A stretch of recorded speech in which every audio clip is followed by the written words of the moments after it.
That government of the people, by the people, for the people.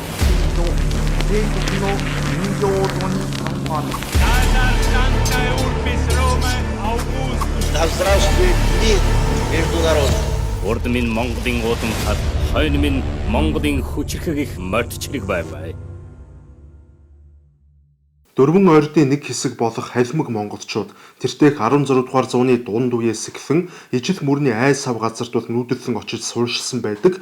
За тухайн цагаас эхлээд халимаг түмэн маань Оросын эзэнт гүрэнд дагаар орж, Оросын эзэнт гүрний гадаад бодлогын хэмжээнд эхлүүлсэн бүхий л дайн тулаануудад халимаг монголчууд бол хамгийн тэргүүлэх үүрэг гүйцэтгэж бол тулалдаж ирсэн ийм баатарлаг түүхтэй ард түмэн юм. Гэвч өнөөдөр Оросуудын хувьд халимгууд хичнээн ихээр Оросуудын төлөө тулалдаж олон мянгаараа амиа автаж байсан энэ түүхийг мартсан байж болох ч за монголчууд бид бүхэн халимаг ахын дүүсийн энэ бүх эрэлхэг бөгөөд эмгэнэлт цуснд бодогдсон түүхийг бол хизээч мартах учиргүй. Халимаг түмэн хамгийн анх Оросын хааны зарилгаар 1700-аас 1721 онд Кавказын бослохыг дарахаар их цэрэг хөдөлгөж тэнд энх тайвныг сахиулж байсан бол Орос Туркийн данд нийт 7 удаа тулалдан асар их гавьяа байгуулж түнчлэн Оросын эзэнт гүрэн Европын улсуудтай хийсэн бүх дайн тулаануудад тэргүй игнэнд оролцож мөн Орос Польшийн 1654-өөс 1667 оны хооронд болсон их дайнд тулалдаж түнчлэн 1741-ээс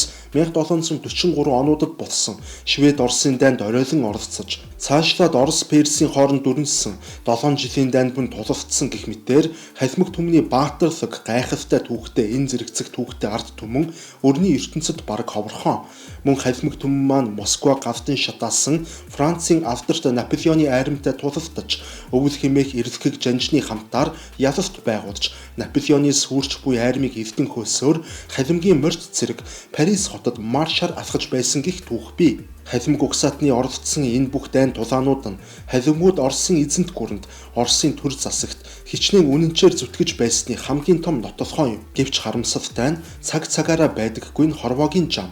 Эрэлхэг хөвгүүдийнхэн амийг өгч явсан Орос орн нь нэг л өдөр эргээд халимгуудыг хинж биш мэтээр хүсэр хайна гэж тухайн үед хэрхэн мэдэх вүлээ. Хэрв үнэхээр энэ бүхнийг мэдсэн бол ингэж ихээр аим хайргүй тулалдаач уу үгүй ч үү. Та бүхэндээ манай хамтран ажиллагч байгууллага Авторгын хууль зүйн товчоогоо танилцуулж байна. За хэрвээ танд болон таны аж ахуй нэгжид ямар нэгэн байдлаар хууль эрх зүйн зөвлөмж туслалцаа хэрэг болвол Авторганд хандаарай. 1917 онд хаант Орос улсад Большевик говьсгал гарснаар Орос даяар иргэний дайн дэгдэв.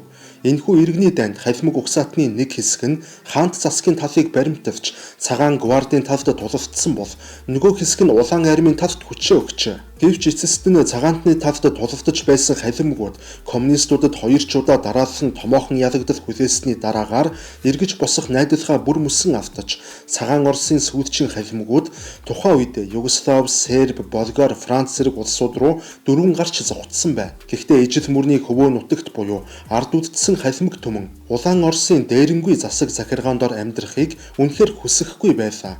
Учир нь тэдэнд улаантнуудын хэрэгжүүлшгүй бодлого огтоосоо таалагдахгүй байв. Иймээс тэд 1926 онд халимгийн бослохыг дэгдээж тусгаар тохиолдлын төлөө цус асгаруулан тэмцсэн боловч улаан Оросууд халимгийн бослохыг асар их хүний амиар нухчин дарав. Улмаар Большевикууд халимгийн нудраган баячуудын хөрөнгийг хураах нэрийн дор халимаг түмний бүх өмч хөрөнгийг баян хоосонгүй тонон дээрэмдснээс болж ижил мөрний нутагт их хөдөлсөглөн тохиожээ. Түүхэн судалгаагаар бол 1921-с 1924 оны хооронд мөн 1932-оос 1933 оны хооронд болсон их өдсөглөнгөөр 100 мянга гаруй халимгууд өдсөж өгсөн гэх тоо баримт байдаг. Ямар сайндаа халимгийн нийгэмд зөвлөлт засаг үндэсний цөөнх болсон халимгуудыг өдсөглөнгөөр устгах бодлого буюу соёлтойгоор геноцид хийж байна гэх яриа хүртэл дэлгэрсэн юм. Үнэхээр ч зөвлөлтүүд халимгийг тусад нь улс болгож байснаас хүн ардыг нь бүгдийг нь өдсгөж өгүүлээд газар нутгийг нь авъя хэмээн бодож байсан талаарх баримтууд бас бий. Улмаар энэ бүх хавчлаг дарамт доромжлыг тэсгээ бодсон тул 1930 онд халимагт буддын лам нарын их бослого дэгдэв. Халимгийн лам нар өөр хоорондоо үгсэн хувилдаж наран гэрэл хэмээх нэртэй нууцт бүлэгмийг байгуулж баруун Монгол хэмээх нэртэй тусгаар улс байгуулахаар үгсэн тохирчээ. Улмаар 1930 оны 3 дугаар сарын 22-ны өдөр халимагт албан ёсоор Баруун Монгол хэмээх нэртэй улс байгуулагдаж буйгаан зарлаж бүх ард түмний санал асуулга явуулахар болов. Энэ мэдээг сонссон даруйда зөвлөлтийн удирдлагаас томоохон хэмжээний цэргийн хүчийг халимгийн нутагт илгээжээ. Уг илгээвтэд улаан армийн 7000 орчим цэрэг оролцсон бөгөөд тэд халимагт ирсэн даруйда тусгаар тогтнолын үзэл санаа тээж байсан хүн нэг бүрийг буудан хороож олон гал голомтыг самрав. Гэхдээ халимгууд улаан армид бас юугүй гараа хумхиж байгаад хядуулсангүй. Тухайн үед халимгийн нутагт дөнгөж 200 гаруй хүнтэй баг дөрвөд хэмээх нэртэй цэргийн байгууллага байсан бөгөөд тэд улаантны 1700 гаруй цэргийг бут цохин ухрааж баатарлаг ялалт байгуулж байв. Гэхдээ мэдээч хэрэг их гүрний хүчинд автаж эцэст нь бүгд алагдаж төгссөн юм. Харин уг бослохын дараагаар амьд үлдсэн халимаг монголчуудыг зөвлөлт засгаас үндэсний үзэлтнүүд Нармай Монгол улс байгуулахыг санаархагчид, ардын дайснууд, зөвлөлт засгийг эсэргүүцэгчид гих мэтээр цодлон их хэлмэгдүүлэлтийг явуулж дахиад л авч устгаж эхлэв. Халимаг монголчуудад зөвлөлт засаг байгуулагдсанаас хойш ердөө 20 хүрэхгүй жилийн хугацаанд төсөөлхийн аргагүй их гай зовлон амссан юм.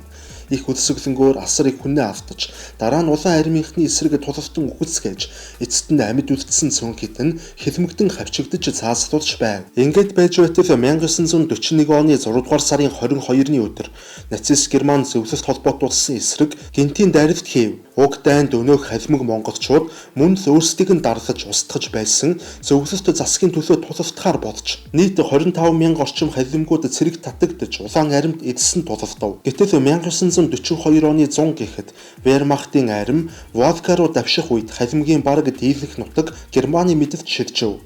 Германчууд асар хурдтай урагшилж байсан тул зөвлөлтийн цэргүүд халимгийн нутгийг орхиж халимгийн ард түмний хоол хүнсийг тонон дээрэмдээд зогтцгаав. Ийхүү зөвлөлт засаг байгуулагдсан цагаасаа эхлэн өөрсдийг нь хядаж эцэст нь дайсан ирэх мөчөд өөрсдийг нь хамгаалах нь битгий хэл хүнсийг нь дээрэмдээд зогтсон тул халимгийн ард түмний зөвлөлт засаг болон Сталинд итгэх итгэл авдарч дайснууд болох германчуудыг өөрсдийн чөлөөлөгчд хэмээх нүдээр харан тусахд хүрчээ. Нацистийн хувьд ч ялгаагүй зөвлөлт холбоотуулсан дотор орших Сталинд дургүй, Сталины эсрэг байр суурьтай бүх үндэстэн угсаатнуудыг Оросын эсрэг хийж буй их дайндаа ашиглах төлөвлөгөөтэй байв. Ингээд ерөнхийдөө хоёр талаас ашиг сонирхол нь нийлээд эхлэв. Нацистууд халимгийн нутагт ирсэн даруйда сайн дурын халимгийн анги нэгтгэлүүдийг байгуулж эхлэв.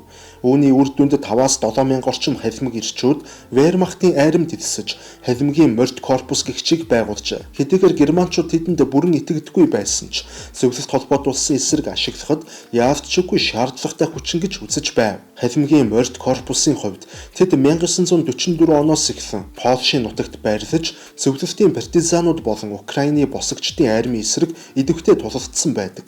Улмаар зөвлөлтүүд ялалт байгуулан төрж эхлэх үед халимгийн корпус ухарсаар Хорватын нутагт улаан армийн эсрэг тулалдав.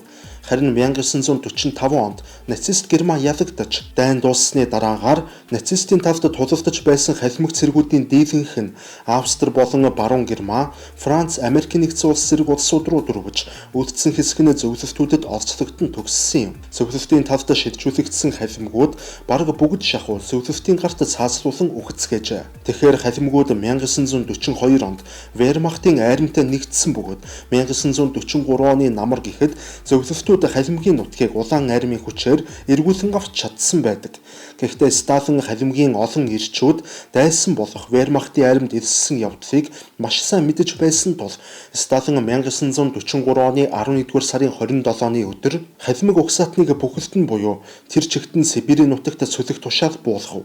Уг тушаалын үр дүнд нийт 97,000 орчим халимаг иргэд буюу хүүхэд хөгшид ялгалгүй бүгд Сибирт цөлөгдөж, Сибирь хүрэх замдаа тэдний тал нь үхцгээж, Сибирт очсны дараа тентхийн хүнд хэцүү нөхцөлийн улмаас арай ядан амьд үлдсэн хүмүүсийн дахин тал нь үхцгээв. Улаан Оросын түүх бүхэлдээ манай ард түмний яс махны тасархай болсон. Дөрвөн ойрд аймгийн харьяанд байсан халимаг угсаатны хувьд цус дулаан түүх байлаа. Улмаар халимгууд 1979-өөс 1989 оны хооронд дүрнсэн Афганы дайнд мөн зөвлөлтийн төлөө тулалдаж, улмаар 1994-өөс 1995 оны Чечений 1-р дайн болон 1999-өөс 2000 оны хооронд дүрнсэн Чечений 2-р дайнд мөн л Оросын төлөө тулалдав.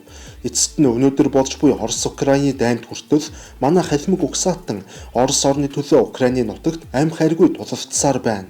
Тэгэхээр манай сувгаас орчуулан монгол хэлний хөрвүүлэн гаргасан нацист дарангуулагч Адольф Гитлерийн 1924 онд шоронд хоригдож байхдаа бичсэн энэ миний тэмцэл хэмээх улс төр нийгмийн сэдвтэй номыг та бүхэндээ санал болгож байна. Энэ ном бол үнэхээр түүхийг ойлгодог, түүхийг мэддэг, мөн 20 дугаар зууны түүхийг маш их шимтэн сонирхдаг хүмүүсийн хувьд бол маш үн цэнтэй судалгаа шинжилгээний бүтээл болсон гэдгийг бол хэлэхэд таатай байна. Ийхүү халимаг монголчууд сүүлийн 400 гаруй жилийн турш Оросын үе үеийн засаг төрийн төлөө амь хайргүй тулалдсаар ирсэн боловч Оросын арьж төр засаг тэдний гавьяаг хязж шударгаар зөв ёсоор үнэлж байсангүй. Мөн хамгийн харамсалтай нь халимаг угсаатны хүн амын тоо тасралтгүй буурсаар байна. Тэртех 1771 оны байдлаар 200 мянга орчим халимгууд байсан гэх тоо байдаг бол 1926 онд энэ тоо 107 мянгад хүрч 1959 онд дөнгөж 64900 болоод байна. Яг энэ цаг мөчид ч гэсэн хизээ дуусах нь тодорхойгүй Орос-Украины дайнд манай халимаг ирчүүд олон мянгаараа тулалдан тэнд амиа алдаж тоо толгой цөөрсөөр байгаа. Гэхдээ он удаан жилийн явцад Америк нэгдсэн улс тэргүүтээ барууны улсуудад дөрвөн гарсан. Мөн Монгол нутагтаа эргэж ирсэн гэх мэтээр маш олон халимгууд ижил мөрнөө орхисон бөгөөд өнөөдөр дэлхийд даяар ижил мөрнөөс угшилтай халимгуудын тоо 170 мянга орчим байна гэх тоо баримт бий. Өнөөдөр тусгаар Монгол улсад дөрвөд баяд болон торгуудуудын дунд ижил мөрнөөс их нүүдэлхийн буцаж ирсэн халимаг ахын дүүсийн маань үр сад олон тоогоороо амьдарсаар байна. 2015 онд халимгийн нутагт ойрот халимаг ард түмний чуулган хэмээх нэртэй халимаг үндэстний эрх ашиг, хэл соёл, газар нутгийн асуудлыг хүндсэн агуулгатай байгууллага байгуулагдсан юм. Улмаар тус байгууллага нь 2022 оны 10 дугаар сард халимаг нутгийг тусгаар улс болгож зарлах, тусгаар тогтнолын тунхаглал хэмээх тунхаглалыг батлаж байгаагаа зарласан. Гэвч Оросын холбооны улсын зүгээс тус байгууллагыг салан тусгаарлах үзэл бүхий хэд экстремист байгууллага хэмээх ангилалд хуулийн дагуу оруулсан мэдээ бий. Ингээд харахаар өнөөдрийг хүртэл халимгийн нийгмийн дунд Оросоос салж тусгаар тогтнох ирмэлцэлтэй үндэсний үзэлтнүүд олноороо амьдарч байгаа нь тодорхой харагдаж байна. Үнэхээр тэдгээр их оронч үзэлтэй ирчүүдийг Оросууд хүчээр цэрэг татаж Украинд албадан эвхэх байдлаар тэднийг хөнөөдгүүл юм бол халимгуудын тусгаар тогтнох хүсэл ирмэлцэл хизээч унтрахгүй тодорхой. Оросод болшевик хувьсгал ялсан тэр цагаас эхлээд халимаг угсаатны түүх бүхэлдээ цуснд бодогдож ирэв. Ийм их доромжлол хядлах устгалын эцэст улаантнуудад дургүй болсон халимгууд германчуудыг чөлөөлөгч хэмээн харах нь тодорхой байсан. Тухайн үед халимаг монголчууд германчуудыг ашиглаж зөвлөлтийн буюу Сталины дарлалыг устгах ганц хүсэл оргилж байсан нь үнэн. Энэ ч утгаараа халимаг түмэн маань миний дайсны дайсан бол миний найз хэмээх философор нацист Германы талд хүчин зүтгэсэн түүхтэй.